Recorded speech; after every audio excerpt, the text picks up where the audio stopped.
And now, insurance-minded speeches from Geico. It's a common expression, don't look a gift horse in the mouth. However, what if the horse's mouth is filled with useful insurance tools? This is the exact case with the Geico app. Yes, the app is free and therefore a gift horse. However, look inside the app and behold, emergency roadside assistance, digital ID cards, bill pay.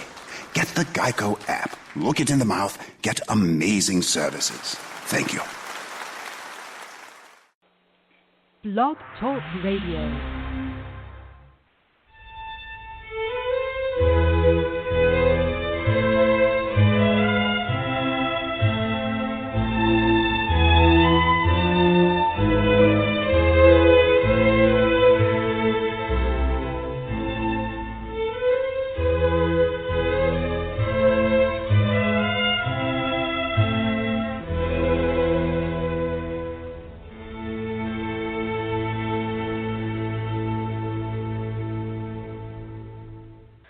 On October 30th, 1990, a young woman by the name of Cynthia Lorraine Ricketts Richardson was executed and dismembered by her husband, Donald Glenn Richardson. Her body parts were scattered over a 50-mile area in and around the Columbia River in the state of Oregon. As if the abuse Cindy suffered at the hands of her husband wasn't enough, the state of Oregon delivered its own brand of injustice to not only Cindy and her family, but to a second family as well. That is, when Donald was released from prison after only a 25-year sentence for his heinous crime against his wife. When Donald was released due to a new law that had been passed by the state legislature, he committed a crime so horrible it should have earned him the death penalty. Sadly, he will be released from prison in 2023. The family has fought for years to keep him in prison even before he was released the first time. This is Cindy's story. This is finally the justice she nor her family ever received at the hands of the criminal justice system in Oregon, from the Attorney General down to the psychiatrist who stated that he was not a danger to others. While he was awaiting trial for Cindy's murder, his defense attorney stated in court that it was just a garden-variety murder. Now Cindy can rest and her family can find the peace that has eluded them for so many years. Justice for Cindy by Yvonne Mason, available today on Amazon and Barnes & Noble.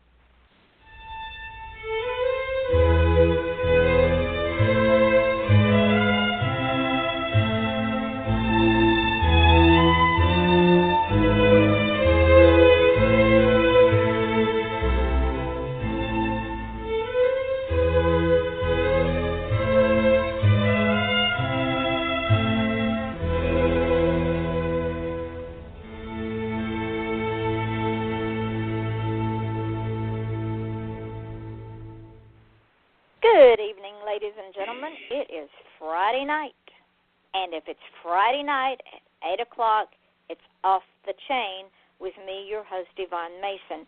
That was a piece of shameless promotion, but it not really so shameless because the state of Oregon is responsible for a lot that happened to that victim as well as the second family. Get that book, Justice for Cindy. It is a true crime. Also tonight, I want to give a shout-out to author Andrew Bouchard. He has a cute little book called The Seduction of Anita Sarkeesian. And this is what it says. Anita Sarkeesian doesn't want you to read this book, so if you hate Anita, then why not irritate her by purchasing a copy? It's romance, funny, and a wild ride. Go on Amazon and order it. It is The Seduction of Anita Sarkeesian by Andrew Bouchard. Now, if you want to give a shout-out or if you want to do an ad on my show, go to advertisecast.com and look for Off the Chain, and all of my pricing is on there. I'm very reasonable, ladies and gentlemen. I just can't talk tonight. I don't know why. Now, for some good news before we get to the fun part. Ran my numbers this morning, and those of y'all that have followed me from this show know that this show is not even a year old. We're only 6 months old. On Blog Talk Radio alone, where 65% of our listeners are from our friends down under in the wonderful country of Australia, thank you guys. That 65% of our listeners are from Australia. To me, that is a beautiful thing. 30% are from the good old USA. So Y'all going to have to catch up if you're going to beat Australia because they got us 2-1. But anyway, today's numbers, just on the show itself, 3,283. We are very close to 4,000 on this show. Now, when we include all the podcasts that I have up for this show and the different podcasts that I run, we are at 9,248 listeners. We are 762 listeners shy of the goal that I had for 10,000 by the end of this year. This tells me that we are doing something right on this show. We are taking care of our guests. We're making it all about them. And believe me, ladies and gentlemen, this show is all about our guests, whoever they are. So if you have a passion, if you have business, if you have an art, if you have a book, music, or if you just want to debate the political issues, I'll debate them. I don't care. Contact me. You can contact me at offthechainradio@yahoo.com, and I'll put you on the show. We're already taking shows through May. So, yeah, this show is very, very popular and get more popular by the day. Tonight, our special guest, first-time guest, so we're going to open up the phone lines. This is going to be just get you something to drink and sit back and kick your feet up because this is going to be a fantastic show. We're opening up the phone lines, 516-387-1756, because our guest tonight is poet Robert J. Leuthold. Now, Robert was born November the 3rd, 1977, and he says he's been a hellraiser, sans the chains and leather, well, for now, ever since the day he was born. And after he was dragged kicking and screaming into the writing world by a mutual friend, Hydra, Morningstar, he became a regular contributor to the Infernal Ink magazine, and he had sporadic appearances elsewhere. He currently resides in Thibodaux, Louisiana. I love the name of that city. It just rolls off the tongue, Thibodaux. And he can be found on Facebook. But when he's not writing or planning world domination, and I'm waiting for that one, he hosts Metal Invaders on Radio Free Satan, which is really a showcase for his passion for metal music. He is also a Church of Satan member. Welcome, Robert. I am so glad you were here. He's also, ladies and gentlemen, he's going to read some of his poetry, so kick back. Welcome to our show tonight. Thank you for spending an hour with me. Well, thank you for having me, Yvonne. We're just going to jump right into it. Normally I do a little, soft shoe shuffle, but I really want the folks to know about Robert Leuthold. Were you always into the things that you're in now, into writing poetry and into planning world domination, or was it an involvement? Well, I haven't gotten into politics yet, so I'm working on the world domination thing from a different angle. Writing, I kind of fiddled around with it over the years, but it was way back in the days when the internet was young and MySpace was the thing that I did a lot of writing via my MySpace blog. And Hydra is the one you can blame for my writing career, because she would see what I was writing, and she would keep needling at me, saying, well, you're good, you should write. And I was like, no, I'm not all that good. And a couple of years ago, she was calling for submissions for Infernal Ink, and I took a chance, and I've been doing it pretty much ever since, up until the January issue this year. I wrote so much I was backlogged for the magazine, and the upcoming issue will be the first one without a contribution from me, and it's kind of weird for both of us. I bet, because you've been with her for a long time. And I think we've driven each other more insane over the course of our working relationship. Well, tell the folks a little bit about Infernal Ink magazine. I've had Hydra on the show before, and I got to get her back on here. But some of the folks might not know about this beautifully twisted, insane magazine. Well, Infernal Ink goes more along the lines of dark, erotic horror, dark, erotic fiction. It's definitely not for those easily offended or the prudish. As a matter of fact, the poems I'm going to read appeared in Infernal Ink's pages, or stained them, if you will. And I really have fun writing the way I do, because I know that the language I use doesn't sit well with people. Well, because they don't understand the way that people's minds work.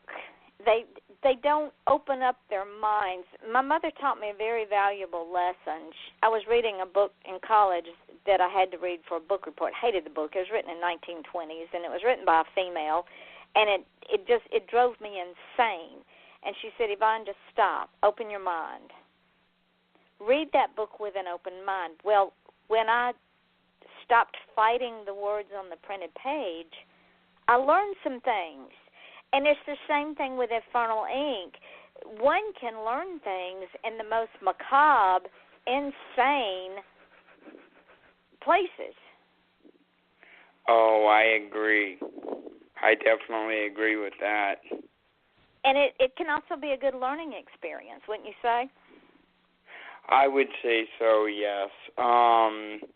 My goal when I write is I either arouse, offend, or both. I had one person actually tell me that my poetry made their skin crawl in a bad way. But it got a reaction. Yes, and that's what I go for. Is to get a reaction, whether it's spooky, scary, horrific. If a writer can get a reaction out of a reader, even if it's in making someone's skin crawl in a bad way, that means that writer nailed it. Exactly. My view is I don't mind if people talk about me, because whether it's good or bad, at the end of the day, I'm still in their mouth, and they better be prepared to swallow. Exactly. Now, real quick, you told me before the show you had some passions. Your passions were music, horror movies, and reading. And, of course, coffee, yes. And coffee, absolutely. That is a breakfast of champions. Yes, it is. Some mornings I just want to open a vein and stick an IV in there and just stick a bag of liquid coffee and just walk around with it. You know, I've considered mainlining it myself.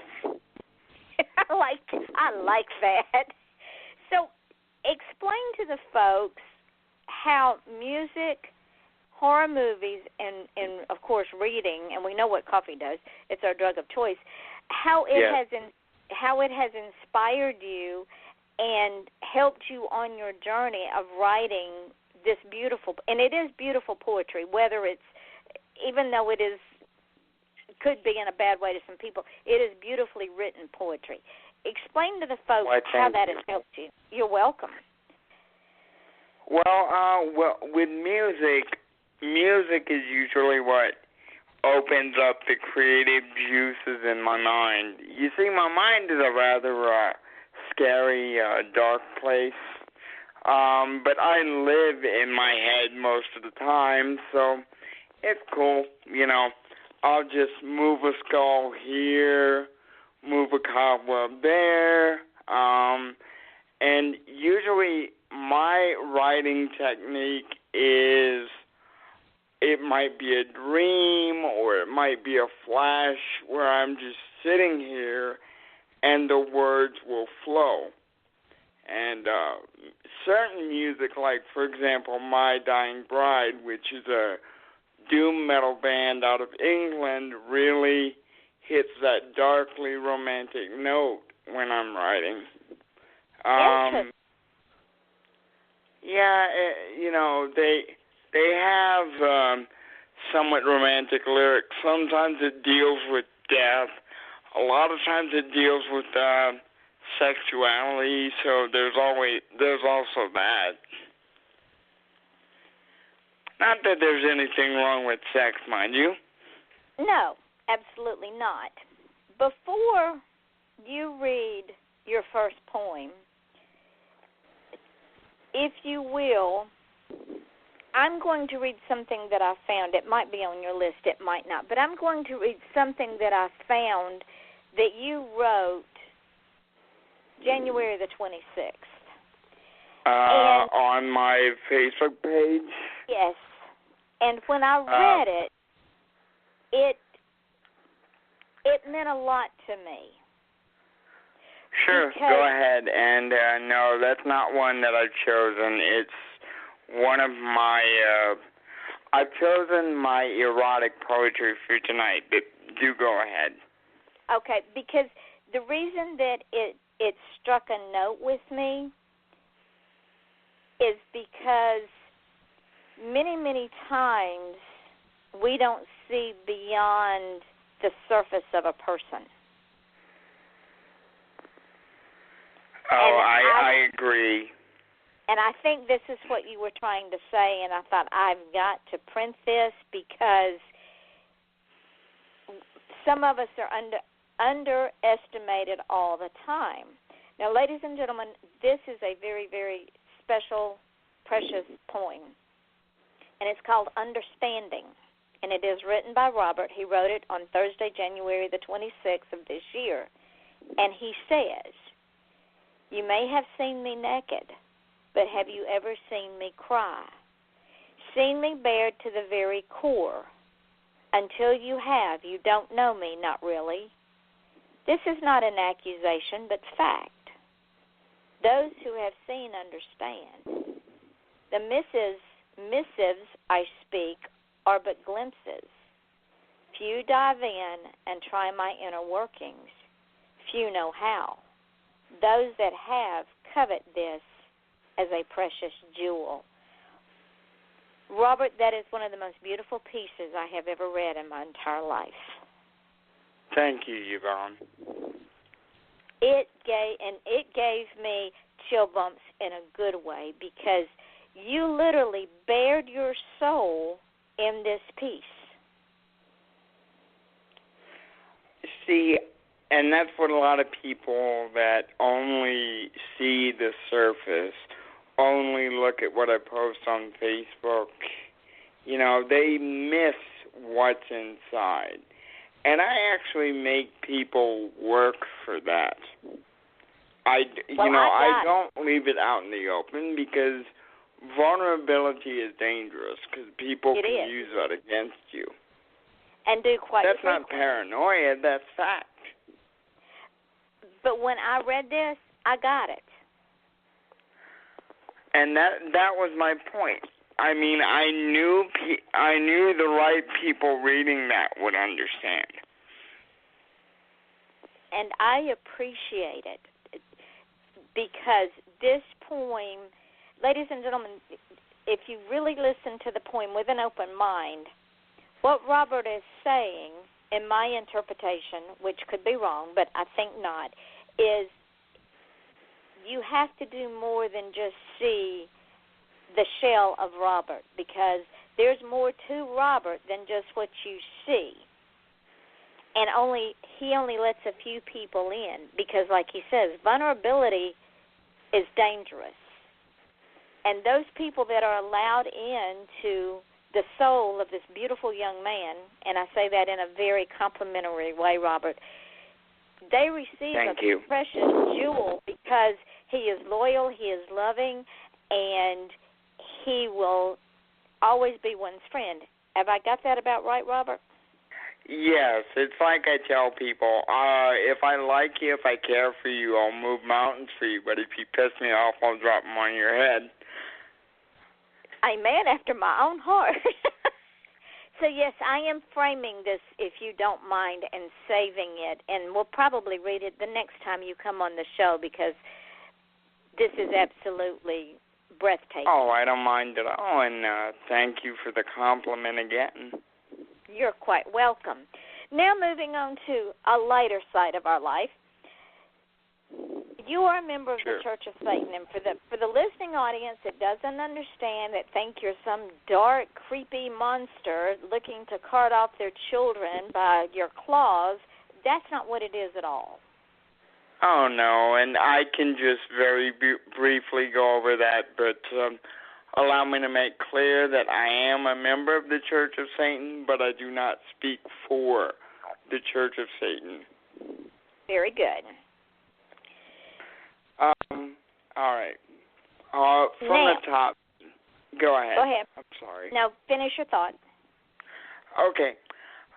For the listeners out there that may not be aware, Satanism actually begins with atheism. It's a very life-loving religion and philosophy. We hold children and animals very highly. We don't abuse animals or children. We are all about consent. All these sensationalist news stories you hear about Satanists killing animals, hurting kids, that's all bunk. We don't do that. And hopefully you've educated a bunch of folks. Now, I do my part, yes. Because Hydra was on the show, and she also expressed that same thing, that it is your faith, and it's not what the Hollywood types and those who are uneducated purport it to be. So, right. No, ladies and gentlemen, he's not going to come and carry off your children, nor is he going to harm your animals. He's a very nice man. You know, honestly, one of the best cinematic representations of Satanism, minus the sex scene with the devil, of course, is Roman Polanski's Rosemary's Baby. Absolutely. I had forgotten about that movie, but you are absolutely right. Because if you look at it at the very end, when Rosemary gazes, in shock at her child, everyone else in the room is praising the child, adoring the child, and being very protective towards the child. And when that movie came out, audiences were furious because Satanists were the good guys, and that's not how it works. Yes, it is. That is very true.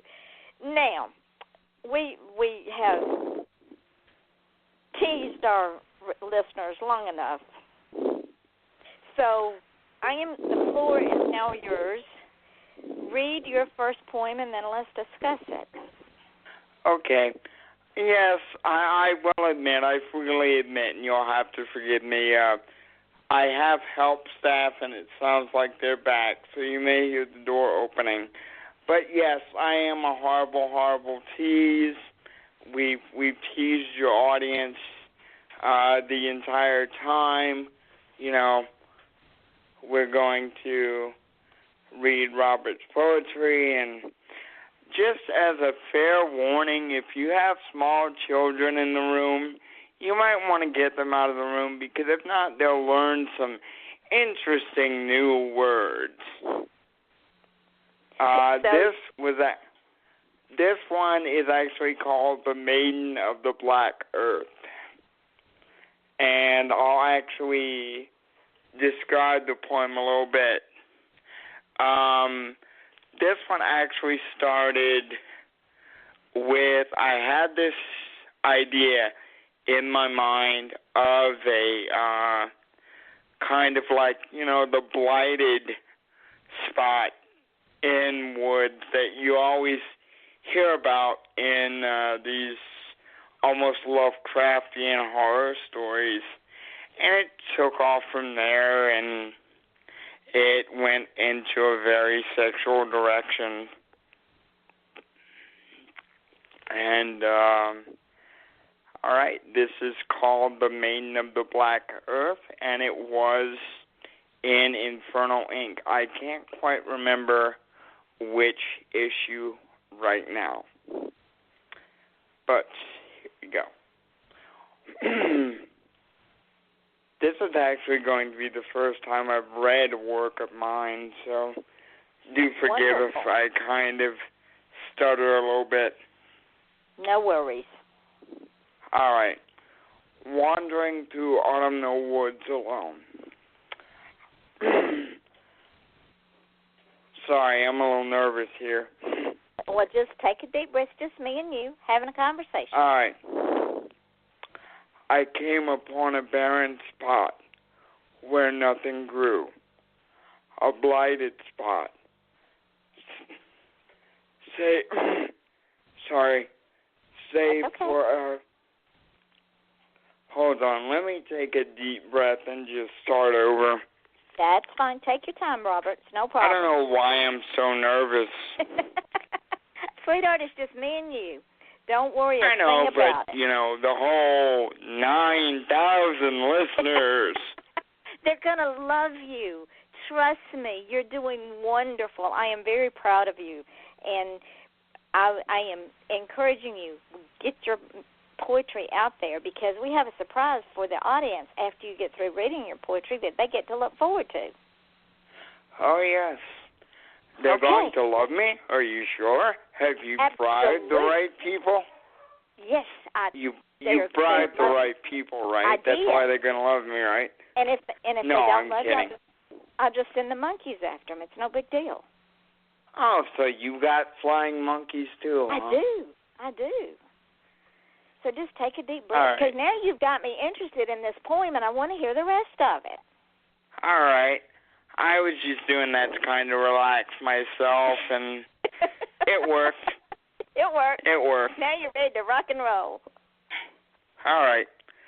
Again, this is the Maiden of the Black Earth. Wandering through autumnal woods alone, I came upon a barren spot where nothing grew. A blighted spot, save for a strange shrine of some kind. As I waited, the forest seemed to breathe, and as though from nothing, a woman appeared from the forest. Excuse me again. That's okay. Just keep going. Her hair the color of bonfires, with skin as ruddy as the season itself. She smells of burning leaves and dead earth. An outstretched hand beckons me closer, as a voice as chilled as the breeze speaks. I am the Maiden of the Black Earth. Come and taste of eternity.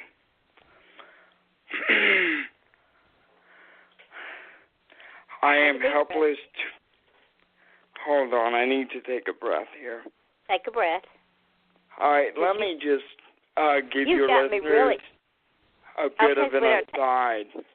That's okay. Now you've really got me. What it is I have cerebral palsy, and I have a spinal curve. So on occasion, my lungs kind of empty out, and I try to rush through everything in one breath. So that's why, you know. Don't rush through it. Take your time. Let it flow, because we are in no hurry. What we don't get to tonight, we get to another night. All right. Okay. I am helpless to resist as the desire burns deep inside, shedding everything, save for my boundless pride, to the throes of lust. Nails sharp as daggers, stain my back crimson with each successive thrust inside her.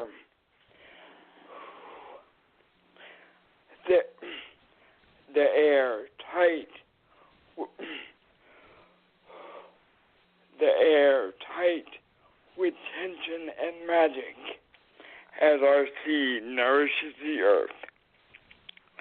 I feast until sated, tasting of ancient pleasures. Take a breath. Humanity wanes as I grow drunk on her pleasures. More beast now than man, I do not relent, howling with pleasure at my godly ascent.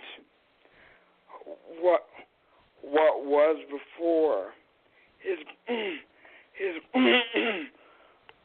what was before is blotted out in frenzied rebirth, because I have dared to fuck the maiden of the black earth.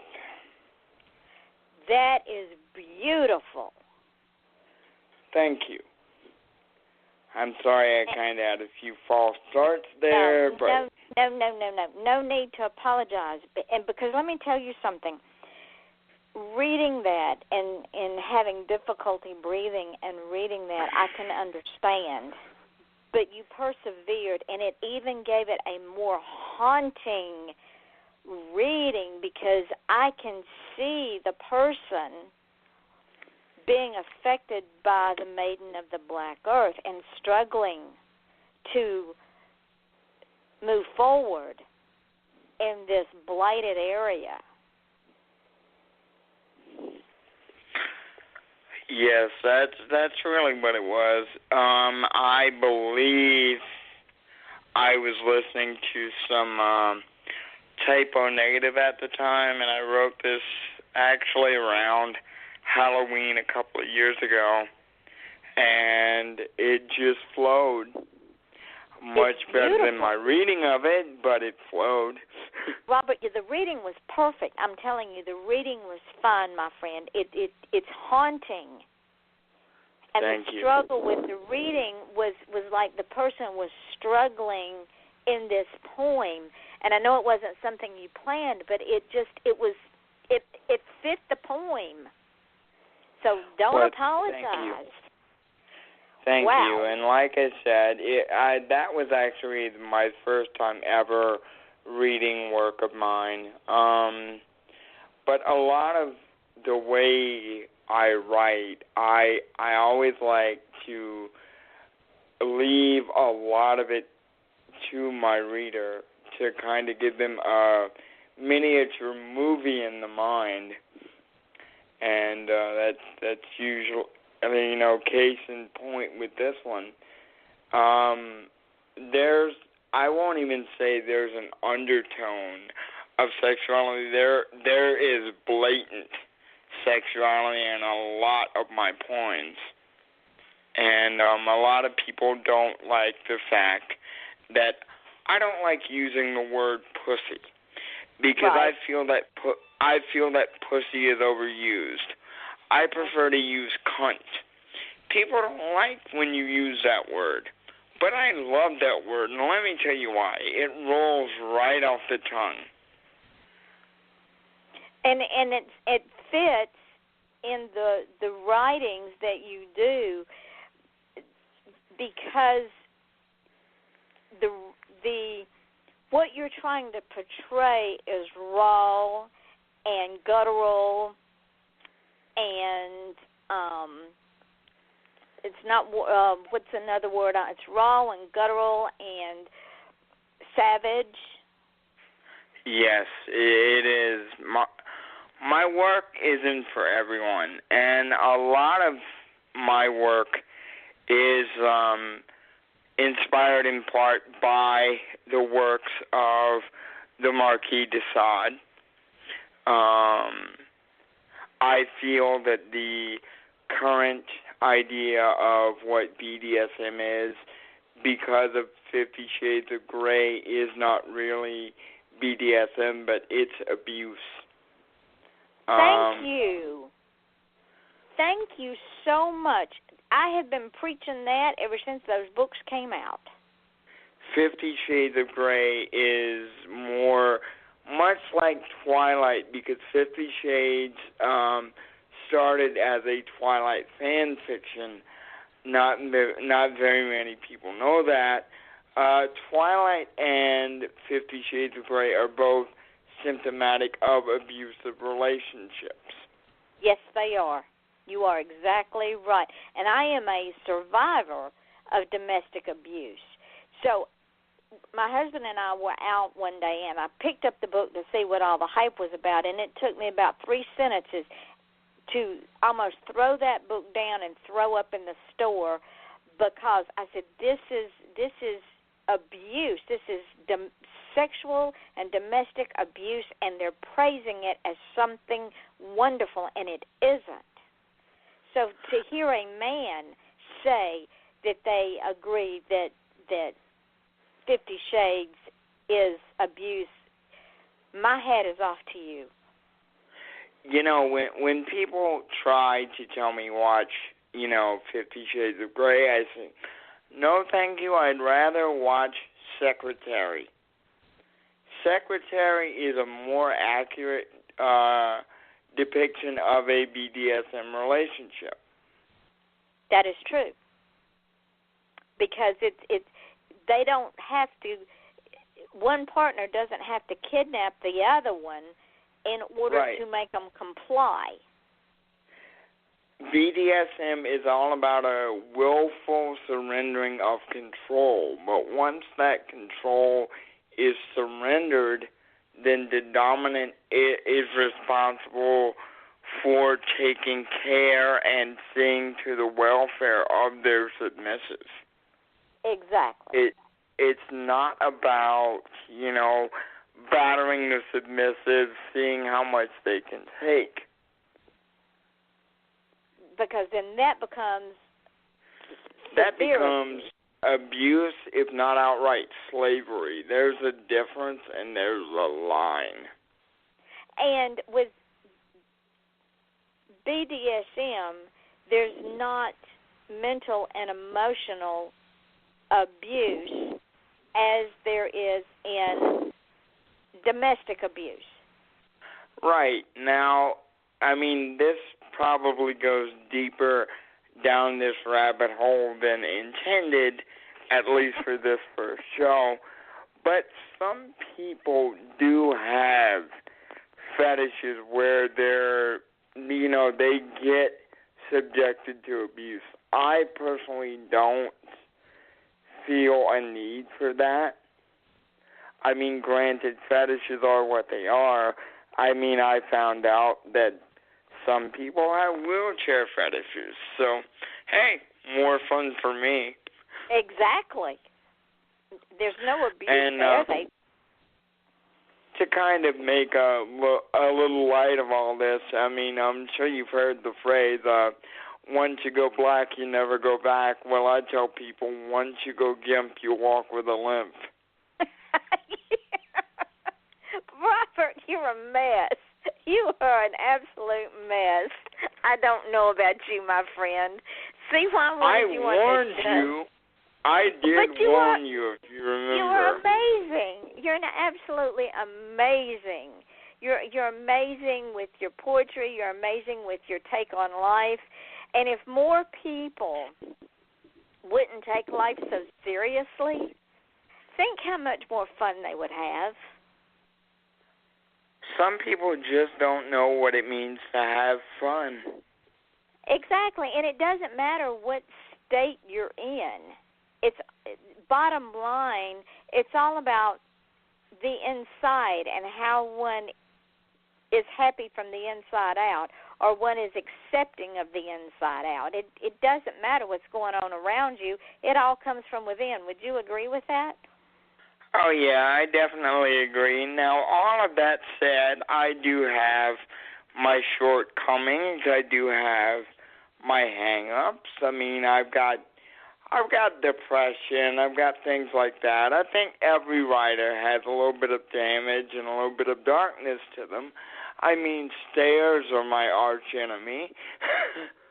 Well, yeah, they're mine too. I fall up them. I look at them and go, really? You want me to climb these? Yeah. I've been known to fall down them. One of my friends who actually only has one arm, he jokes with me all the time. He's like, if you don't quit giving me shit, I will drop kick you down an up escalator. Okay, that would be interesting. That's a visual I can see. Oh, yeah. And I just tell him, hey, if you do that, I'll rip your other arm off in the spokes of my chair. There you go. See? But Robert, the thing is, there is not a person on God's green earth that does not have something wrong with them, because none of us are perfect. And the person that says, oh, there's nothing wrong with me, they not only lie to others, but they lie to themselves. There's a phrase called, some people say, fake it till you make it. I don't agree with that. I mean, yeah, sure, there's putting up a front. There's kind of manipulating factors to get what you need. But, I mean, if you're honest with yourself, and if you put, not to get too mystical here, but if you put positive energy out, I mean, that builds up behind you, and it gets you what you want. Exactly. Now, and maybe a well-placed bribe here and there. There is a saying that I found. I think I found it on either your site or your Facebook page, and I think you wrote this. There is a beast in man that should be exercised, not exorcised. And yes, I believe that. That's actually a statement by Dr. Anton Vanderleve, the founder of the Church of Satan. He always believed, and this is one of the core beliefs of Satanism as well, we are just another animal, sometimes better, sometimes worse than those that walk on all fours. But if we're more in touch with our inner beast, our carnal side, people would be a lot happier. If they would accept who and what they were, they would be a lot happier instead of saying, oh, I have to be such a nice guy. I have to, smile at everyone. I warn people, hey, I haven't had enough coffee today. Hey, I'm not in the best of moods. Give me some space. I may be a member of the Church of Satan. I may hold the rank of warlock, but you know what? I've got depression issues. I'm on anti-anxiety medicine, and sometimes I have trouble making bills. But I have friends that care for me, and the reason I have friends that care for me and help me when I need it is because I'm not a fucking dick. There you go. You are who you are. You accept Robert for who Robert is, and people as a whole wear a mask, and they wear it in front of themselves. I always say I don't like people. I love individuals. There you go. And I also say, with a bit of a dark, sardonic sense of humor, I believe people should be studied, preferably vivisected under glass. I kind of agree with you on that one. I like that. Ladies and gentlemen, I'm telling you, if this is your first time, remember why we call this show Off the Chain, because this show is never scripted. I never know where a guest and I are going to go. We just go wherever the conversation leads us. So if you're easily offended, I'm not apologizing. This is the way it is. We are off the chain. For those of you who love the darker side, welcome. For those of you that have been with me since the inception of this show, you know anything goes on this show. That's why we call it off the chain. Off the chain. I can't talk. See, that's one of the issues I have. When I get tired, I stutter. I lose my thought process. I drop things. Sometimes I even fall down. But that's okay. Well, some of the other jokes I use a lot. A little bit of lame humor, Ha ha. Anyway, I always say I'm fun to go out drinking with because I'll never fall down drunk.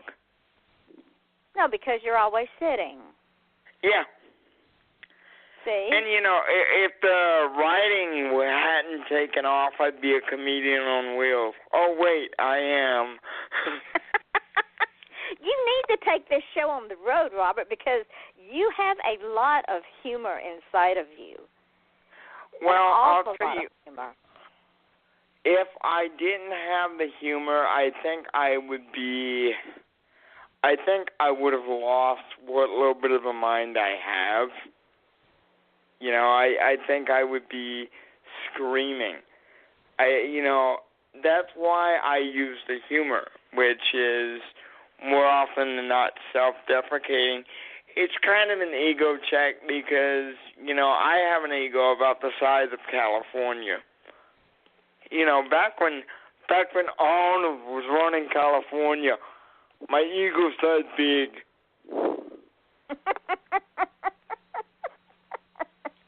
As it should be. You should never be ashamed of your huge ego. I'm telling you, it is one of the things that is so endearing about you. I've read enough of your posts, and I followed you for quite a while, that's one of the things that makes you who you are, and that's one of the things that I really, really appreciate about you is your dark, sardonic wit, because my husband and I both have one. And we can come off the wall with some things, and people look at us like, are you serious or are you kidding? Oh, I'm rarely serious. I mean, it's rare when you actually see me genuinely go off on a tangent about something, but it happens like every once in a blue moon. Well, you have some news. Oh, yes. So tell the folks, because we're going to save, because you've already been baptized by fire with reading your poetry aloud tonight. I'm going to not push that until you come back on, because you're coming back on in May, and maybe by May you'll be a little bit more comfortable with reading aloud. I'm very, very happy that you were willing to take that step. That makes me feel so honored and so humbled, and I appreciate it because that was a beautiful, beautiful piece of work. Well, thank you, Yvonne, and also you can mark this down. I mean, I took a step today, even though it wasn't a physical step. I still took a step. Absolutely. Triple humor. There we go again. But it was a big step because yes, it was. It is very difficult to read in front of other people, in front of an audience, and it is. not everyone can do it. And for you to be able to do it, and yes, even though you lost your breath at times, and I was holding my breath for you because I didn't want you to pass out on me. Oh, don't worry, I wasn't going to let myself pass out or anything like that. But the way that it was read was haunting. It was beautiful. It was dark. It was macabre. It was horror without being horrible. Well, that one was. None of the ones that I have selected are what you would call gross out poems, but I do have a few of those in my repertoire. I've got one that involves necrophilia, cracking open a cold one, a real dead fuck, There you go with that depreciating humor. But, ladies and gentlemen, he's got some news. I'm going to let him tell you, but it's not going to happen until next year, but we're going to tease you with the news. Tell the folks what's coming out next year. Yes, I am a horrible, horrible tease, and I am working with our dear friend, Hydra M. Sar, on getting a poetry collection out titled Obsidian Orations. As it gets closer to release, I will get you the information and the price points as well. And we'll launch the book on this show, ladies and gentlemen. Lord willing, and the creeks don't rise, and we all stay healthy, wealthy, and wise. Now, believe it or not, we're getting to the end of the show. Hey, you know that it was a mark of a good show when we go an hour and it only feels like 5 minutes, right? Exactly. What I would like for you to do is tell the folks where they can find you, because I know that our listening audience is going to love you just like I do. Sure. That would be facebook.com/Robert J. Leuthold. That is LEUTHOLD. And just let me know that you've found my Facebook via Off the Chain, and I will add you. I will warn the listening audience that I am very opinionated, and what you see on my page very well may shock and offend you, but hey, what are you going to do? Break my legs? Oh, what a threat that is. You're so bad. You are so bad. Now, as I told you before the show, in about 2 minutes, what would you tell someone that came to you and said, Robert, I have this dream, but I don't know how to make it real? What would you tell them? Well, the best way I can tell anyone to actually actualize a dream that they have is to assess what it would take to make that dream a reality and take the steps to actualize it. Live that dream. Make it happen. And never look back. Exactly. Because the I only time you should look back is when you're reflecting upon your success. Wise words, my friend. Very wise words. I like that. And also, I would like to mention that you're not always going to succeed, but it's not necessarily a failure. It's a lesson. Exactly. Because if they never tried, they've already failed. Right.